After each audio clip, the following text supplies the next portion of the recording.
Je vous propose ce soir un retour sur l'actualité 2019. Tous les livres que je vous ai déjà présentés et qui ont marqué l'année. Ils sont tous importants, ils ont été des événements pour la plupart où ils ont marqué profondément. Tout d'abord, je voudrais vous parler d'Adrien Candiard, ce jeune dominicain qui fait fureur auprès du public de lecteurs que nous connaissons bien. Avec À Philémon, Réflexions sur la liberté chrétienne, publié aux éditions du Cerf, eh bien Adrien Candiard s'est imposé magistralement tout au long de l'année. C'est un ouvrage qui est plébiscité vraiment pleinement par nos lecteurs. Et ça n'est pas terminé.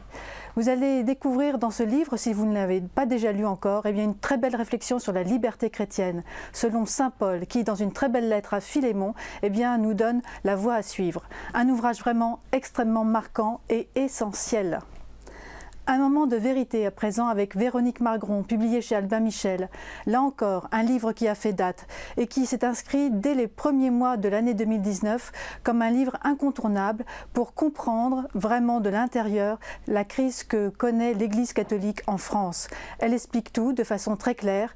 C'est une théologienne, moraliste qui s'exprime ici. Elle a beaucoup d'autorité, beaucoup de dignité et elle nous donne de très belles pistes de réflexion pour comprendre ce séisme que nous vivons tous.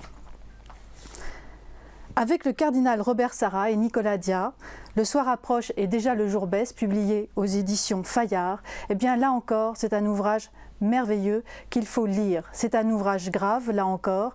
Le cardinal Sarrat parle de son Église, qu'il aime profondément et qu'il sent complètement déchiré de l'intérieur.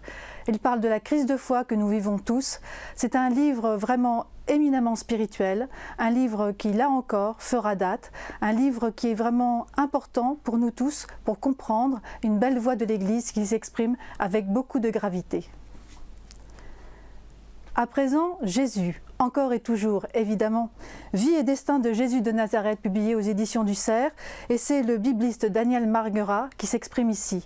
Ce livre est une véritable enquête policière, c'est un livre à la fois d'historien, de bibliste, c'est un fin spécialiste qui s'exprime ici.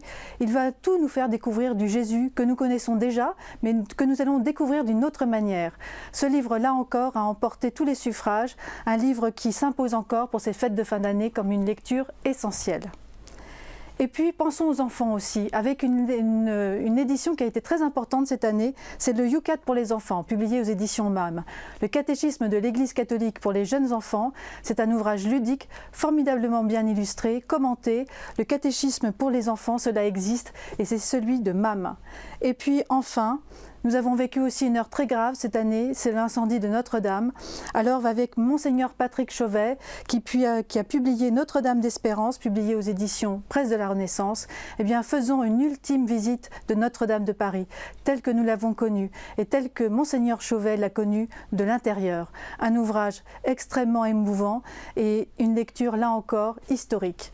Et puis enfin pour terminer, À Notre-Dame de François Cheng, publié aux éditions Salvator, là encore une lecture qui vient s'imposer en cette fin d'année, un très grand écrivain qui s'exprime ici avec toute sa profondeur sur Notre-Dame qu'il aime tant.